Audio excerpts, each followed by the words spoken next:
Hey everyone, this is Michael again, and welcome to my review of Lucha Underground Season 4, Episode 1, called El Jefe, I think that's how you pronounce it. And sorry if I didn't do a SmackDown review on Tuesday.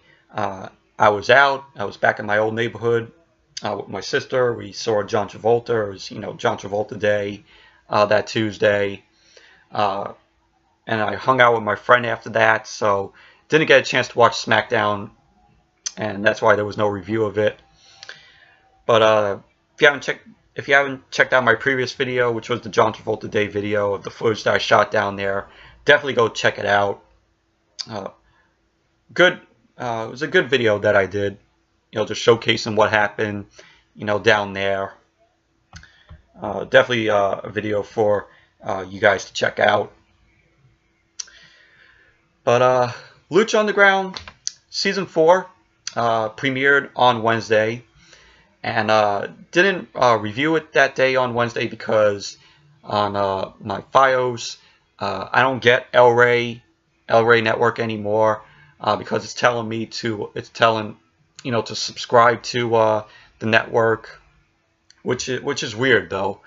So now I won't be reviewing Lucha Underground every Wednesday after the show is over.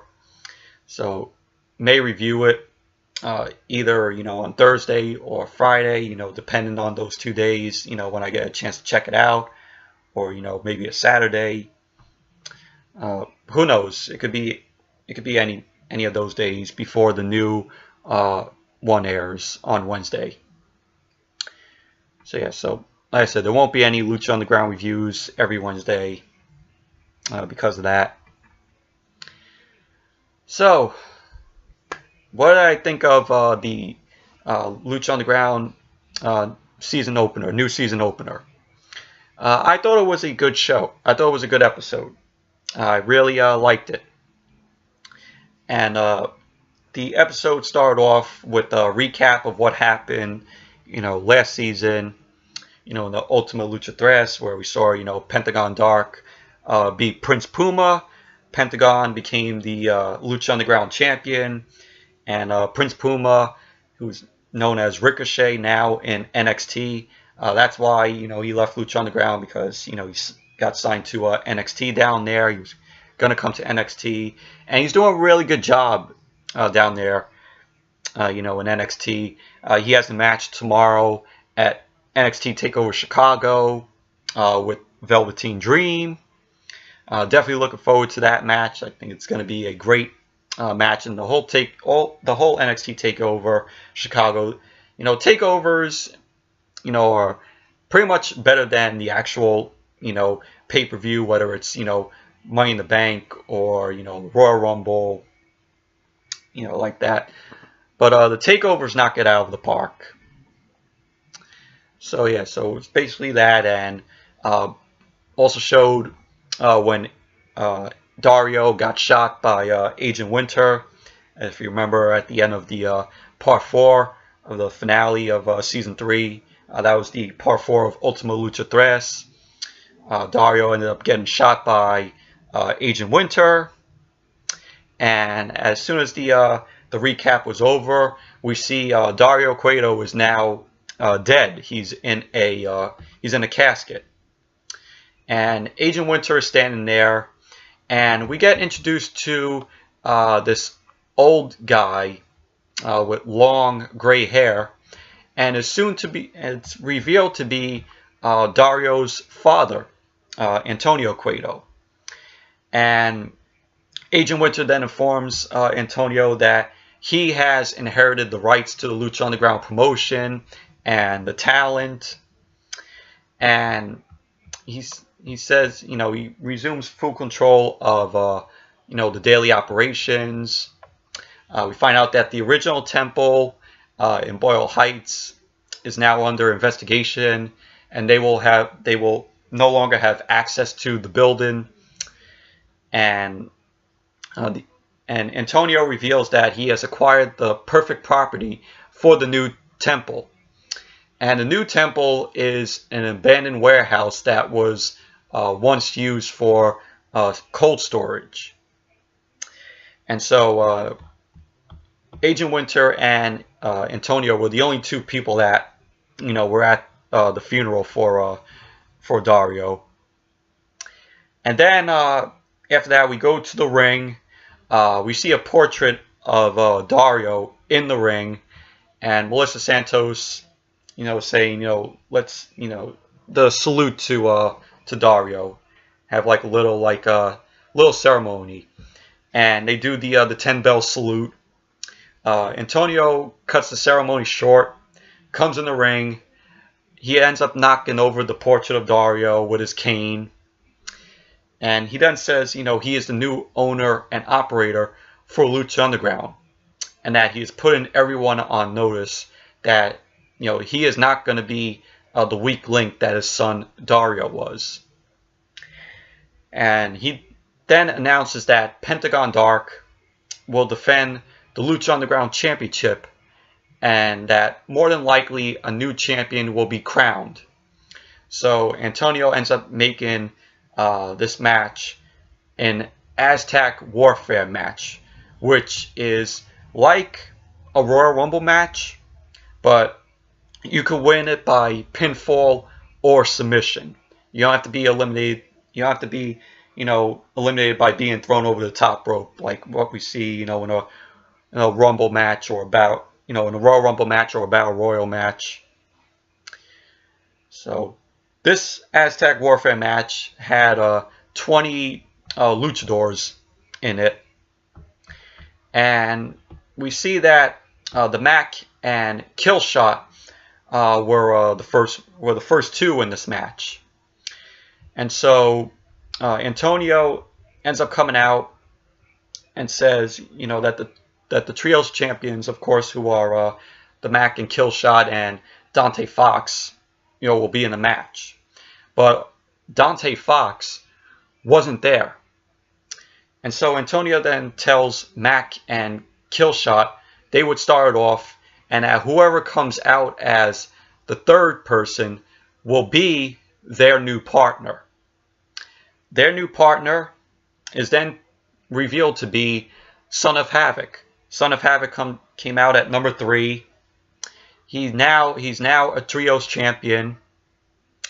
And then the match started with Mack, Killshot, and Son of Havoc going at it. The match itself, it started off slow, in my opinion.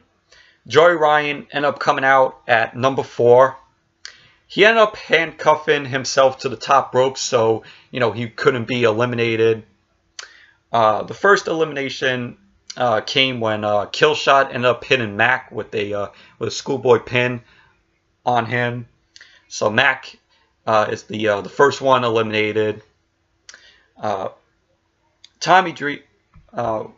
Then we had Mr. Pectacular. He ended up debuting. From what I heard, he was a Impact star from TNA, and he was also, I think, in Big Brother.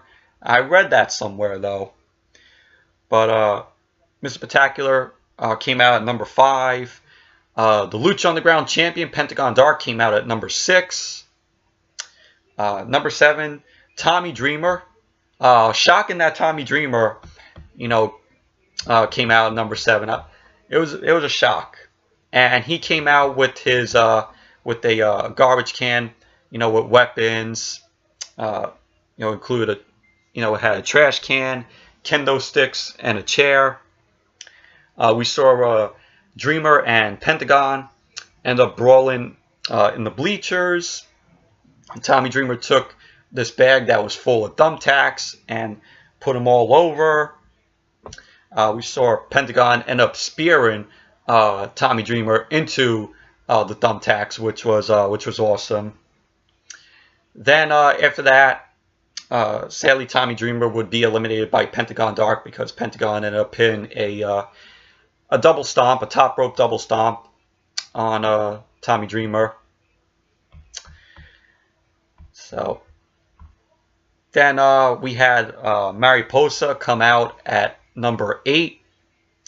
Number 9, Vinnie Massaro came out. And he made his way to the ring, and he had a pizza that was being delivered to him during his entrance. And Vinnie tried to offer Pentagon Dark a slice of pizza. Pentagon ended up rejecting the offer. He eliminated him with the Pentagon driver. So Vinnie Massaro ended up being eliminated. Pentagon ended up eliminating Hernandez and Son of Havoc after that. And Hernandez came out at number 10 after Vinnie Massaro.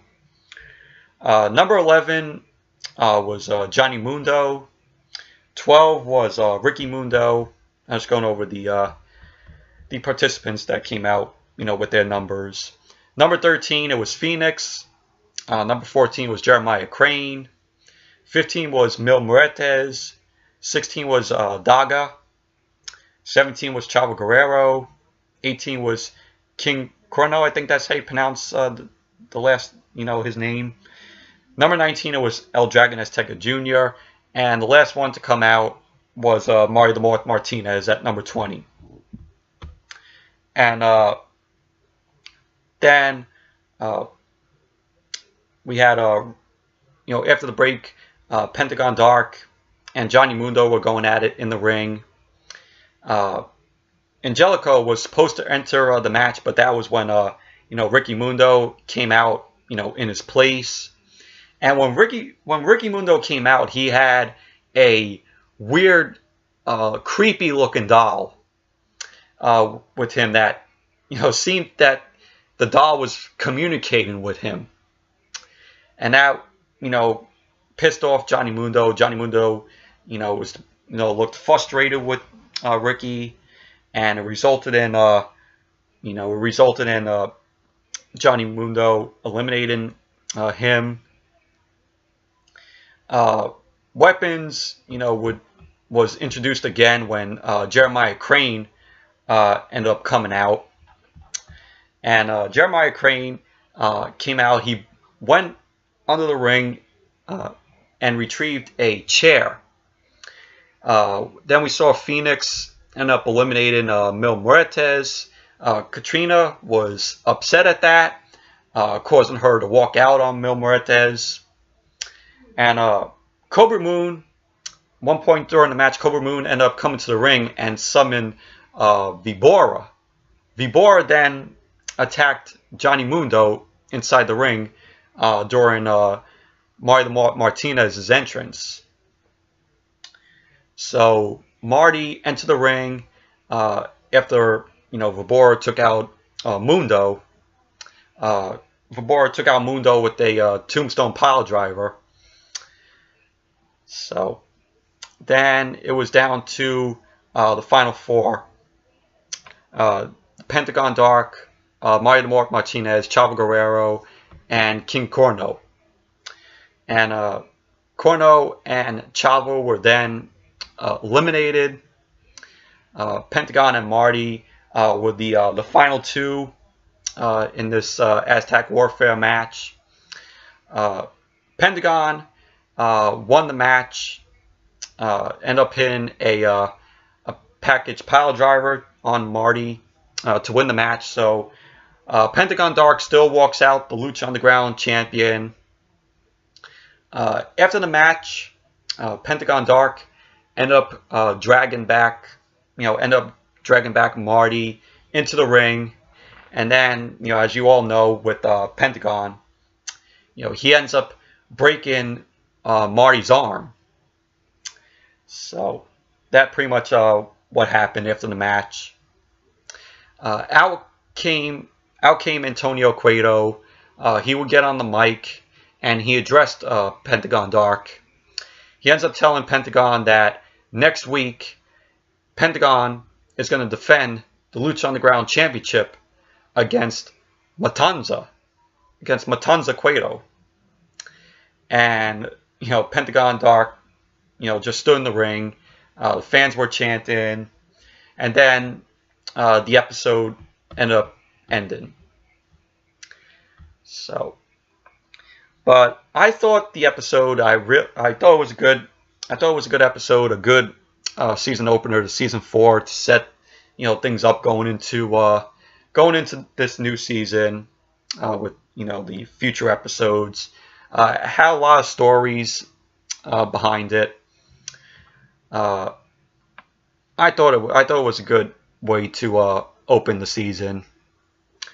Even though the whole episode was, a Royal Rumble type match, where you didn't have to be eliminated, being tossed over the top rope. Though it was a good idea, to change it up and have, the luchadors win the match by pinfall or submission. I thought it was a good episode to open the season. Really enjoyed it.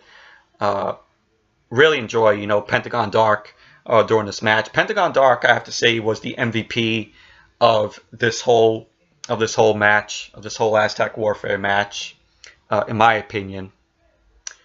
Though, but like I said, the match started off slow in the beginning, and then when Tommy Dreamer ended up coming out, I have to say that was when the match got awesome. Got, really good. So, yeah, so anyways, that's it for my review of Lucha Underground Season 4, Episode 1, called El Jefe. Thank you all for watching. And until the next video, which will possibly be my Money in the Bank review, which is coming up on Sunday. So until that video, I'll see you all later.